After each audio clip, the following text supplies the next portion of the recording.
musique, évidemment, un indice. Mais oui, c'est vous également, Mélanie. Mais je parlais des voitures moi, héroïnes de carrossé, cinéma. pardon, moi je compte pas Mais au non, niveau carrossage, c'est mais ça? vous n'êtes pas une voiture de cinéma, Alex. Mais je suis ce que je veux. Oui, Ouais, c'est vrai, c'est vrai. Bon, allez, on vous met dans le lot.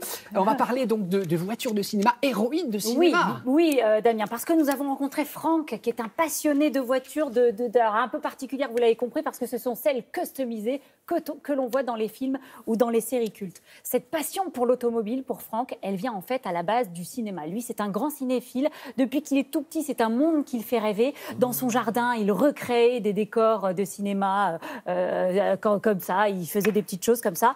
C'était des décors gigantesques. Et puis surtout, il rêvait secrètement de posséder toutes les voitures qu'il voyait à l'écran. Alors, il a grandi avec cette idée en tête.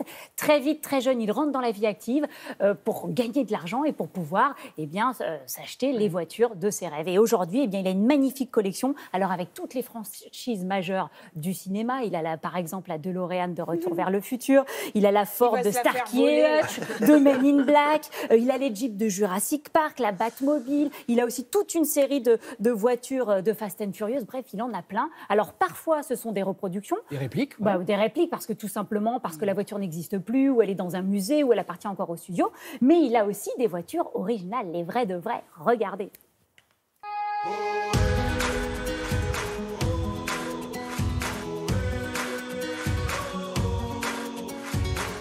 Pour moi, la voiture, ça représente vraiment la liberté absolue. C'est un peu un vieux concept qui vient, je pense, des États-Unis avec la route ouverte à perte de vue. Et avec une voiture, on fait ce qu'on veut, on s'arrête où on veut, on est libre en fait.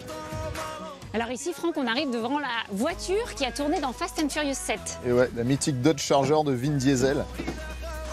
Il y en a une dans chaque épisode et celle-là, c'est celle du 7.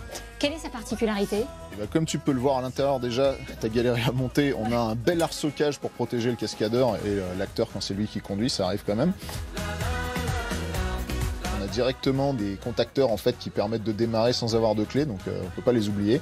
Et donc il faut pas perdre de temps. Elles ont toutes le même moteur pour que s'il y a un problème, ils puissent enlever le moteur, prendre celui d'une autre et les échanger en 5 minutes. Et alors là, il y a un énorme moteur sur le capot. Ouais, alors ça c'est un compresseur, mais il est fictif. C'est encore une fois du cinéma. Il est juste posé par-dessus le moteur et ils l'ont quand même relié pour que ça s'ouvre quand on accélère, mais ça ne sert à rien, c'est du décor. Je peux démarrer ? Vas-y, Ouais. ça fait plaisir. Allez.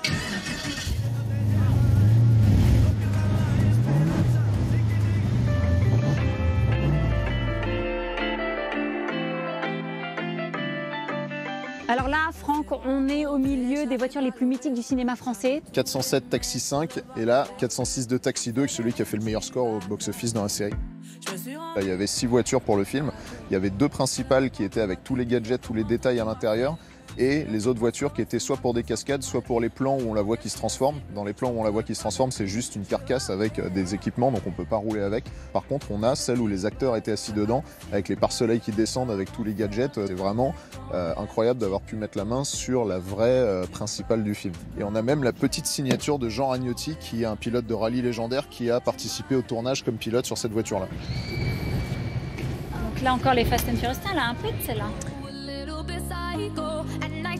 Pour moi, la voiture la plus importante dans toute ma collection, même si c'est une réplique, ça reste la DeLorean parce que c'est la première que j'ai achetée, c'est celle qui me faisait le plus rêver quand j'étais enfant et c'est celle sur laquelle j'ai passé le plus de temps pour la rendre conforme au film. Celle-ci, Franck, tu l'as customisée dans les moindres détails. Tout à fait.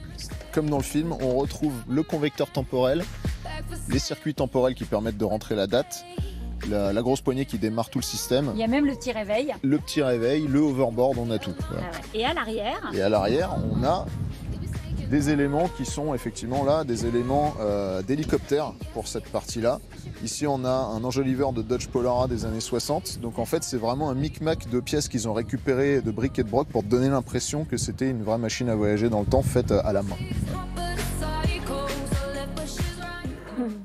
Oh, j'adore. Oh, ça me fait rêver, c'est absolument magnifique. Alors, on est d'accord, Mélanie, qu'on ne les achète pas. Ah ben non, Franck est un collectionneur, ce sont ses pièces à lui. Ça se loue, ça se visite. En revanche, il les loue, il cartonne avec ses voitures, Franck. Il les loue à des particuliers, il les loue à des entreprises pour tout type d'événements. Et ce week-end, il y a même une porte ouverte, samedi, si vous voulez aller visiter son garage. Vous allez sur son site moviecarscentral.com et vous aurez tous les renseignements pour visiter tout cela. On est loin, on est où ?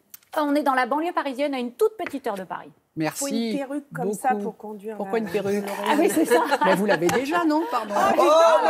On avait dit pas les cheveux. Exact. Pas les cheveux, pas la famille. Bon, bah, j'enlève les cheveux, la Voilà. famille. Alors, Non. allez.